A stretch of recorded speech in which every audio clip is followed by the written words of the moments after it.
Selam elen hürmetli ilişkiler.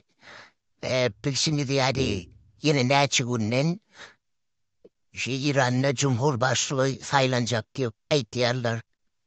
Şu Türkmenlerim şu yerde kümmeçerine pizişkiyen bir yerinin e, sitadi merkezini kurupturlar. Ve şuna seslenmeyip deyip o yerde bir yerde şuna tebliğat ve propaganda ediyorlar. Hürmetli ilişkiler. Biz şu adamlar gelirler.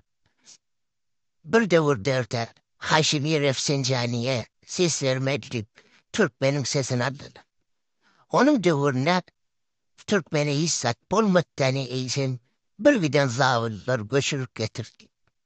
Son birdenle Hayşi Hatemi bizim yardımımız ütgüder, bizim yardımımızda, bizim işlerimizde, kıyınçılıklarımızda yetişir deyip Türkmenleri gürre çektirip son iyidini düşürdüler.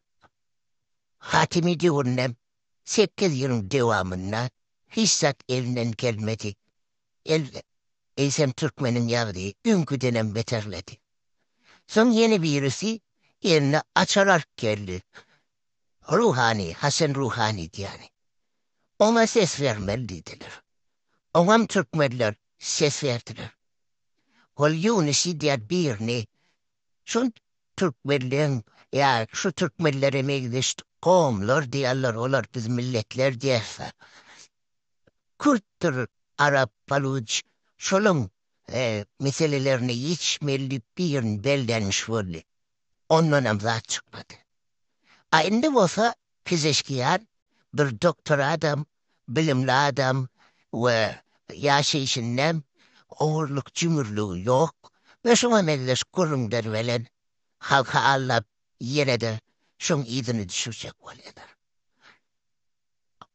Hürmetli doğalım. Bir adı bireydin.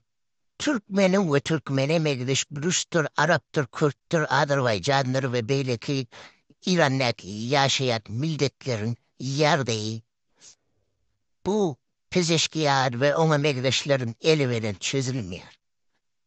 Ol yukarıda oturan rehberger Hamene'yi ve şoma meclislerin eli veren ırbadı çözülüyor. Onların hiç vakit Türkmen'e ya ad milletlere bırdat edeyinleyen fikri yok.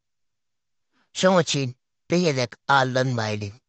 Diyerek öl elimiz veren öl bedbahtçılığımıza kol çekmeyelim.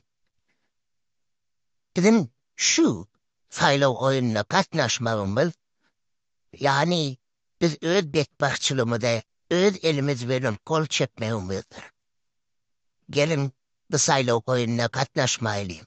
Sağ olun.